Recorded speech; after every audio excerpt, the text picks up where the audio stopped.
Good morning. Thank you all for joining us this morning. We're so happy to have you here. My name is John Shoemaker from the Department of Educational Technology, and I'm joined by Dana Rubenstein, also with the Department of Educational Technology. And we're here today to give you some Google Classroom updates. We're going to actually do some demos. So if you were here in the last session, Dana and I are actually going to go and dive a little bit deeper and show you some tips and tricks. There's a little bit new. We also have one of our other colleagues to share some information as well. So Dana will be back in just a minute to share her portion. So we'll see you in a bit. I'm going to share what we always share at each of our sessions. So the first thing we're going to talk about is the housekeeping slide. So as always, we have some moderators in the chat box over there. That's how you communicate with us. So please feel free to type your answer, any questions in the chat box. And those people who have wrenches are there for assistance. They can answer questions and be there for you. Also share some links that we have for you today as well. If you're on Twitter, we would love for you to tweet with us and share what you're doing in your classroom using the hashtag ETPBCPD. That's hashtag ETPBCPD, and tag us at EdTechPBC. We just want to see what you're doing in your classrooms. So feel free to tag us if you have an awesome lesson that happened or something great happened in your classroom. Tag us and we'll retweet you and get your word out of what you're doing. Also, don't forget down below to like this, give us a thumbs up, and also hit that subscribe button so that you can subscribe. And if you hit the bell as well, it will actually notify you anytime we go live. So that is always an option for you as well. So you're always up to date on the latest updates for anything we're doing in EdTech. We're doing a full day of programming today. So we already did the updates. That was at 10:30.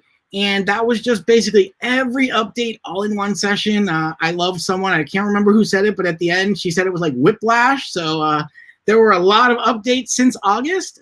So now we're talking about Google Classroom. And then at 1:30, we're going to work on another Google Meet. So you're going to actually get to see hands-on all of those things that we talked about in the session at 10:30, demoed inside of Google Meet.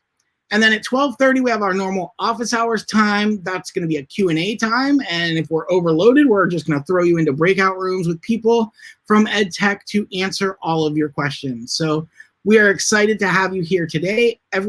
All of those links are located on our website at edtechtraining.palmbeachschools.org. So with that, I'm going to bring up my colleague, Dominique. And Dominique is actually going to share a little bit about the SIS integration that happened earlier this year. So go ahead, Dominique.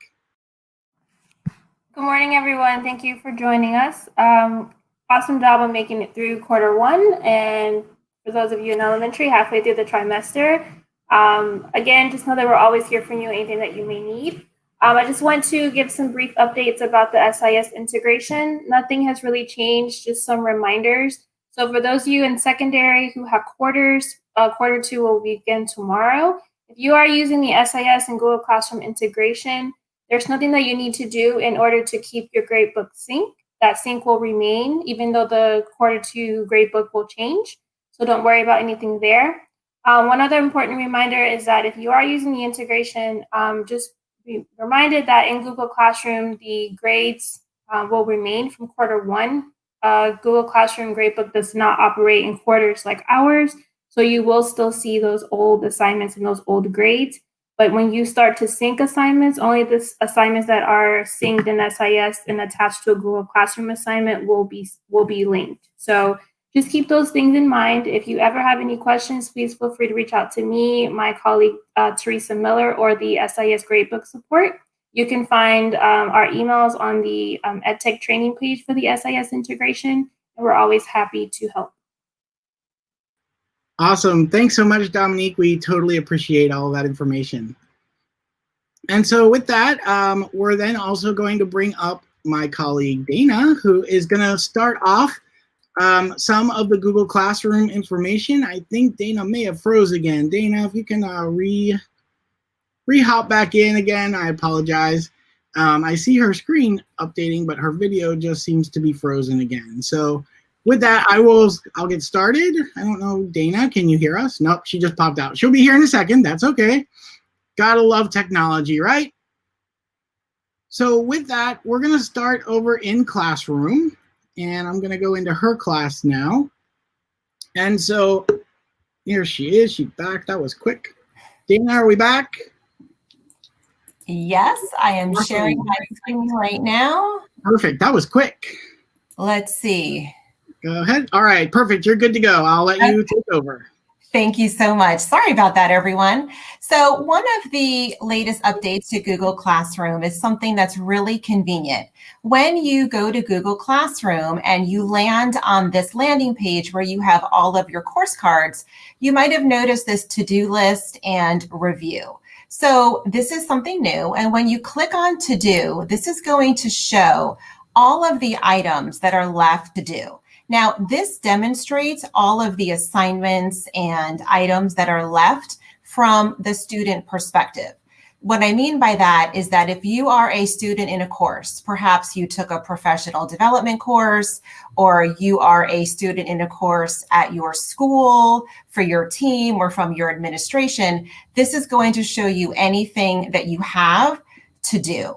And it will have due dates posted as you scroll down. You can also view by week, next week, and later. There's some carrots here, and I don't have anything to do, but if you did, it would show. Decide whether you want to see all classes at once, or you can differentiate between particular classes of your choice. You can also view missing. And again, you can select the class that you want to view. Again, these are the ones you're a student in. And as you come down, you can see what's missing. You can view all. And you can also select done, and that will show you what has been done and select the particular class that you want, or you can see all of them at once. So that to do is something that just came recently. If we go back to our Google Classroom landing page, there's also review. Now, as the teacher, when you click review, these are the assignments that you as the teacher need to review or score or grade or do some kind of follow-up with. So here, I can view all of my classes or select a particular class that I'm a teacher in. And then these are all of the items that need to be reviewed. At a glance, I can see how many students this was assigned to, how many have been turned in, how many have been graded. And then you can scroll on down and see all of that at a glance, which is so convenient. I can also see how many have a due date and the work in progress. I can also view what's been reviewed so far. And you can see I have lots to get done. So going back to review, you can also collapse this and go to the ones with no due date. If they have no due date, you can see that quickly as well. So again, that's on the landing page of Google Classroom, to do and review. Let's go ahead and hop into one of our Google Classroom courses. And one of the benefits of having those to-do dates, not only can you see on the to-do and review list, but you can also see it here upcoming. You can click View All. This has been here already, but it takes you back to that same screen. And as we go to classwork, another item that we want to show you, and you'll notice, by the way, these cute little emojis, which John is going to dive deeper in. I know you're very excited about those, but we're going to hop on over to originality reports. If you joined us on the earlier session, Rebecca introduced originality reports. This is something that with the free version of Google Classroom, I believe we had 3 originality reports. And now that Palm Beach has become enterprise, so we have purchased the G Suite Enterprise for Education. So now we have unlimited originality reports. And this is so that educators can quickly see if there is any plagiarism that has been turned in, so that if students submit assignments on a Google Doc, right now it's only working on Google Docs, but Google has already shared that it will be expanding to Google Slides as well. But when students are typing up reports on Google Docs and submitting, if any work has been plagiarized and has not been cited, it will show up on the originality report. So to turn that on, I'm going to go ahead and go to an assignment, and when I edit this assignment, now we're going to have a deeper dive of originality reports coming up. We're going to have a 3-part series, but just to show you how to turn it on, when you go to edit and you're on the settings on the right-hand side, you'll notice all the way on the bottom, you can check right here to turn on the plagiarism. And that's all you need to do. And then you save. And then Google will do the rest.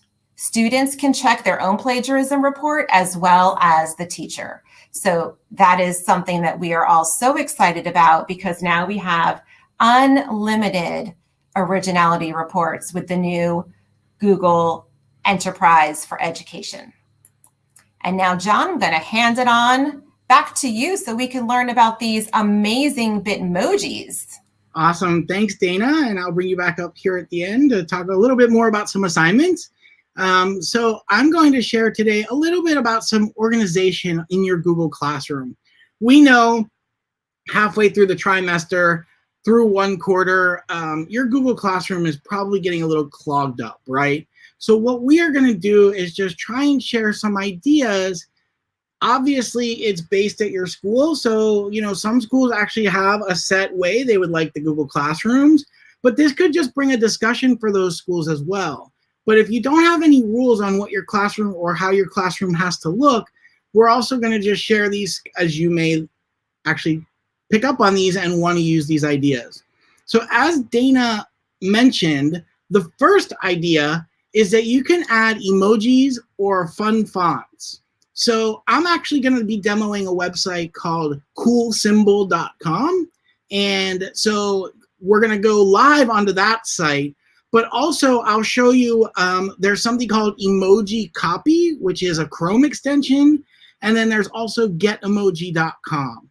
So you can actually install an extension into your Chrome browser so that you always have access to emojis, or you could go to Cool Symbol or Get Emoji. There's tons of ways to get these emoji, but it's also a nice way to organize Classroom as well, especially for students, because it's that visual indicator that this is a certain thing.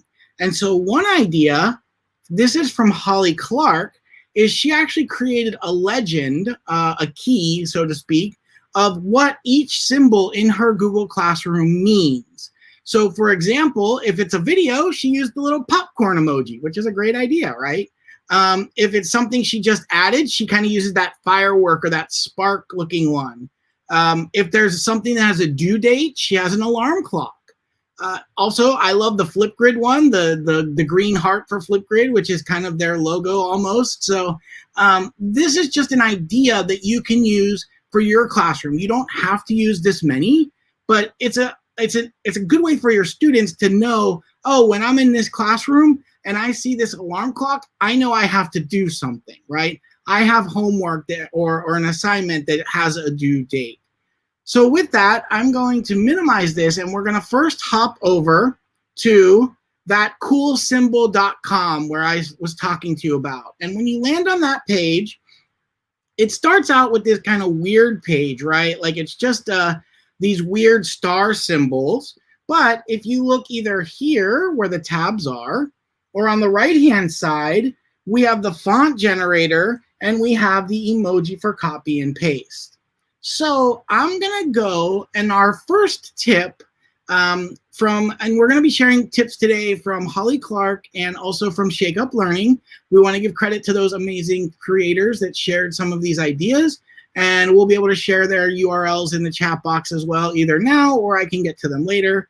But what we can do is I'm going to go into my classroom, and Holly's first idea was to have a today topic in your classroom. And whatever's in your today topic, that's what students have to focus on today. So what they're doing is we might have weekly topics, but each day we have our today topic. So what I want to do is make my today topic stick out a little bit more. So I'm going to hop over here to Cool Symbols, and I'm going to go to the emoji. And there are several ideas with this, right? So the first thing I could do is maybe I choose maybe I change my emoji each day on my today, and it's basically how the teacher's feeling today. So maybe, woo, it's not a great day. Your teacher's feeling like this today. So, maybe not today to test your teacher, right? But, if you're having a great day, then maybe this is something, right? So that's one idea, is that you can keep changing them. Another idea, as I click across these tabs, so for example, if it's Halloween, maybe you can change your emoji to Halloween or holiday with gifts. So there's all kinds of great ideas.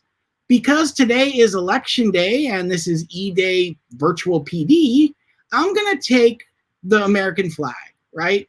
So I am going to click on the flag and notice what just happened. The flag was copied. Please paste it anywhere. So I'm going to go back to my classroom. I'm going to edit my today, or I'm going to rename it. And I'm going to come over here and I'm going to click on my keyboard. I'm on a Mac, so it's Command V.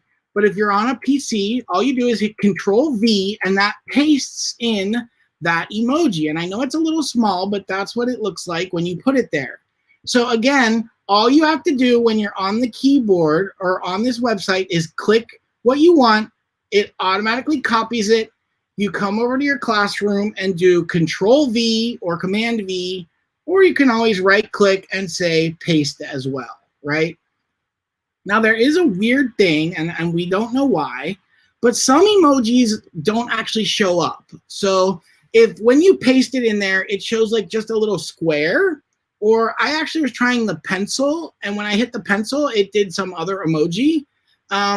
It's just not compatible with Google Classroom. So that emoji, you're gonna have to choose a different one, okay? The other option, I do have that, the emoji installed in my Chrome browser as well. With that one, all I have to do is click up in my browser now, though. Do you see that, how it pops open, all those emoji? And then I just find the emoji that I want here. They're not categorized, and notice they don't have as many flags or anything, but there's the American flag. With this one, I just click it once, and I come back here, and I just paste it again, and I get the same icon, okay? So that's emojis. Again, this website was coolsymbol.com. And so I'm going to go back home here. This also has that font generator. So in the font generator, I can come in here and I want to type in today because that's the name of my topic.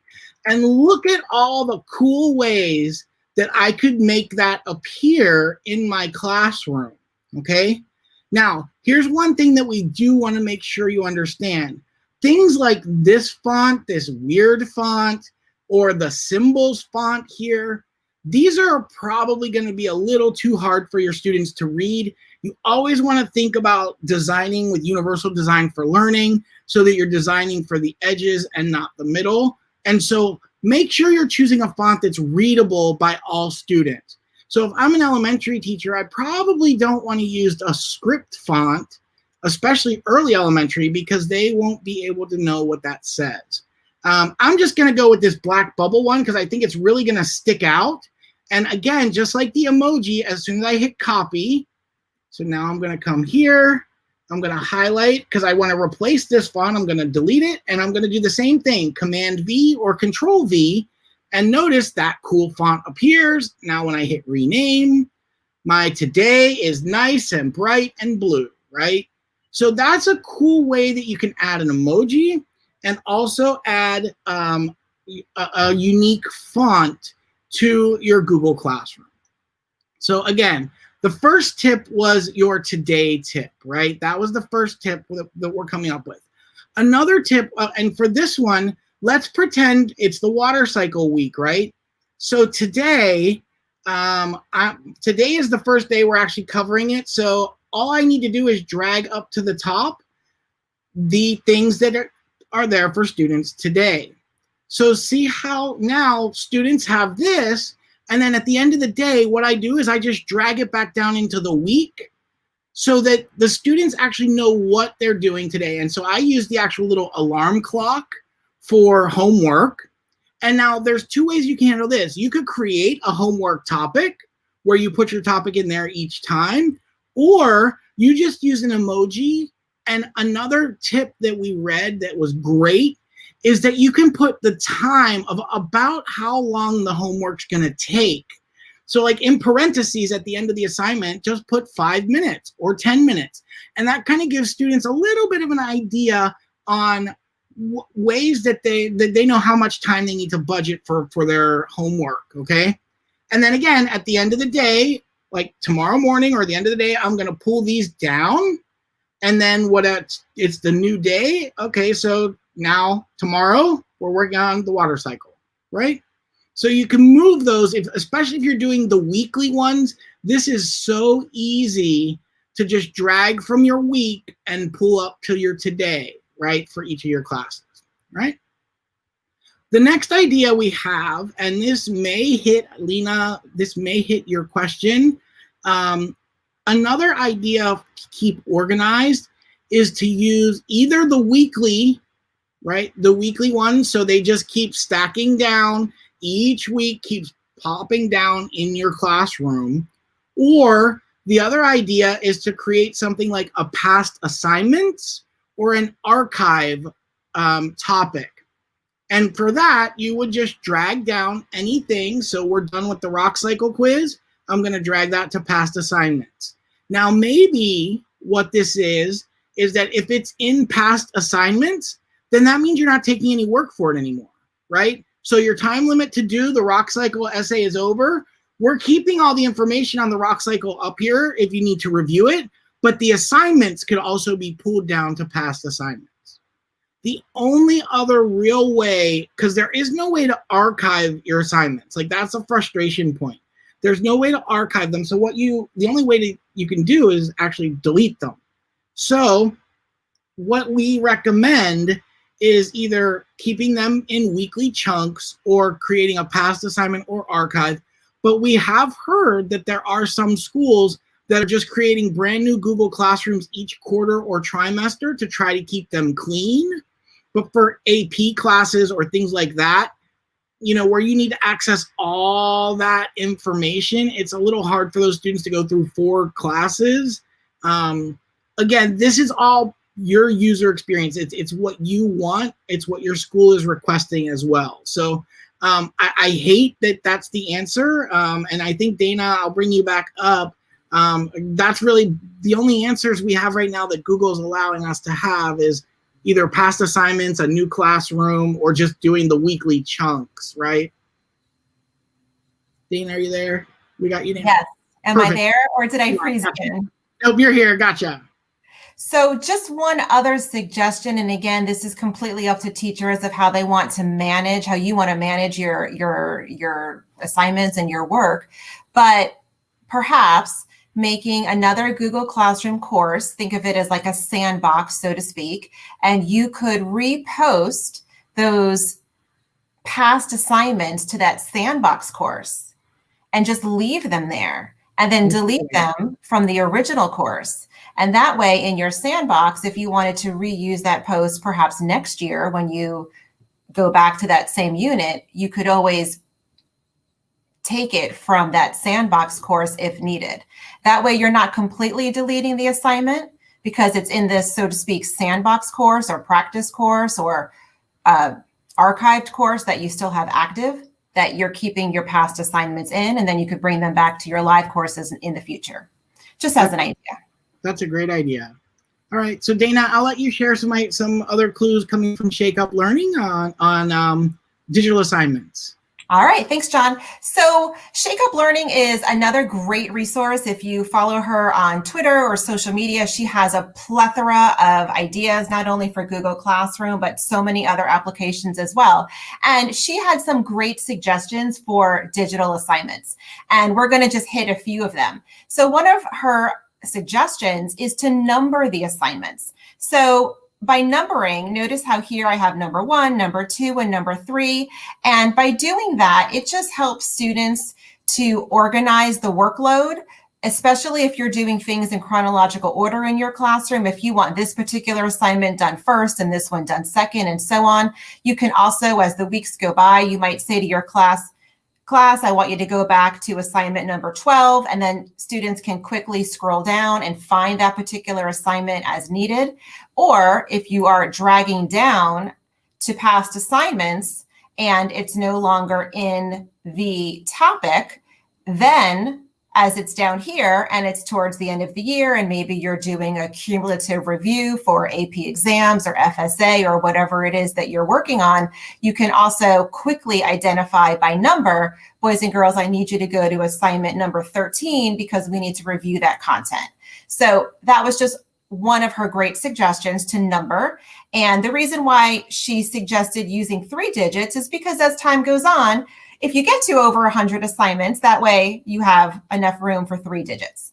So that was one of her great ideas. Another one is you always want to explain in your directions how your assignment is going to be assessed and add a rubric.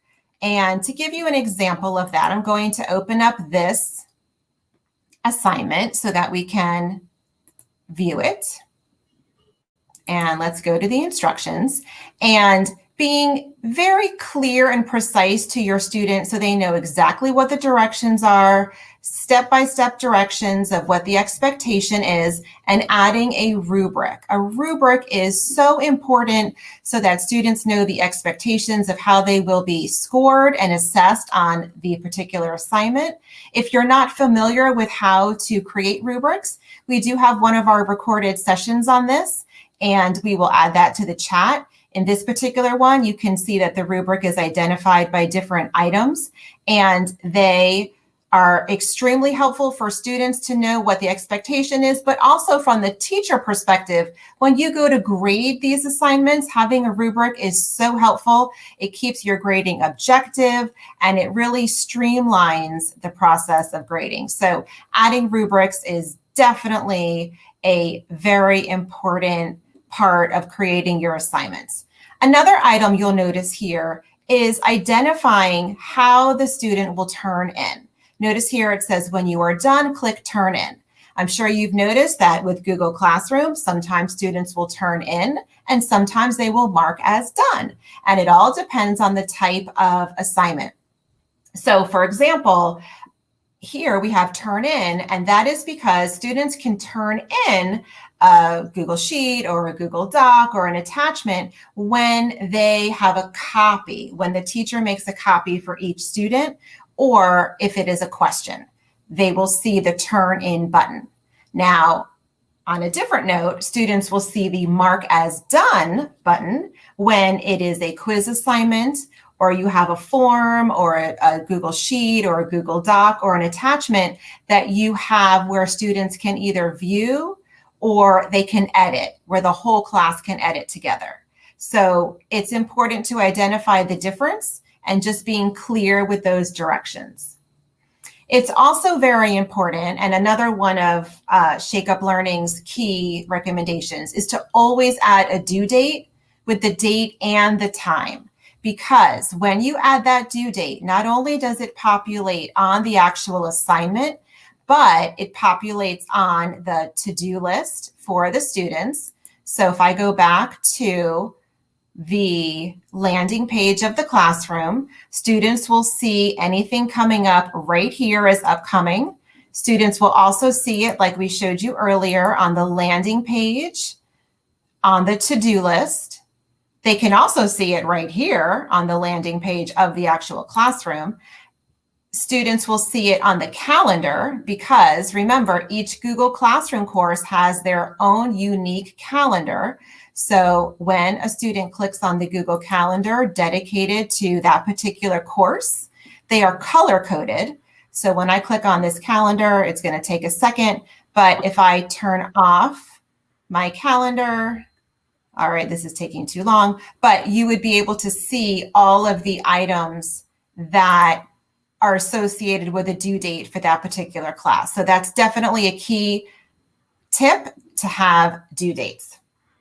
And another key idea is that in your directions, if you have an enrichment activity for students to complete, perhaps they finish the assignment early, or you have something that you would like them to do upon completion, to add that to your directions as well. So Shake Up Learning is a great resource, and I'm going to hand it back over to John because I know we are out of time, and we have that website ready for you as well that we're going to put in the chat if you would like to learn more about Shake Up Learning's resources. Yeah, for sure. Because we're here at the 30-minute mark, we don't want to hold you any longer, but we did share both links to Holly Clark and to Shake Up Learning's information in the chat. Both are amazing resources in the EdTech community. They're pillars in the community, so they have awesome ideas, and they are right there with you, sharing the most up-to-date information all the time. One also quick note, each Tuesday we do have office hours from 2:30 to 3:30. So today, as we mentioned, it's actually going to be a Q&A session. So you don't have to be there right at 2:30. It's basically pop in, ask your question, and then take off, or just stay and ask questions. So that link is at our website, edtechtraining.palmbeachschools.org. That link for office hours each week is always going to be at that website. It does change, so be sure to check us out for office hours. And if you cannot make it to office hours, you can always feel free to reach out to any of us on the training team. We always recommend to email multiple of us in the same email. You know, if you email us all individually, we don't know that someone already answered you, but if you email us all in one email, that will get you the fastest answer, as someone on the team will get back to you as soon as they can. We are here to support you in any way possible. We know it's tough. We know it's chaotic, but we're trying to make that as smooth as possible. So thank you so much for joining us. We're happy to have you here. And Dana, I'll give you the last word. Thank you so much for joining us. And if you need anything, like John said, please reach out. We appreciate everything that you're doing for all of our students and our community. And keep up the great work. Thank you. Have a great day. And if you haven't already, make sure you go and vote today. Have a great day. Bye-bye.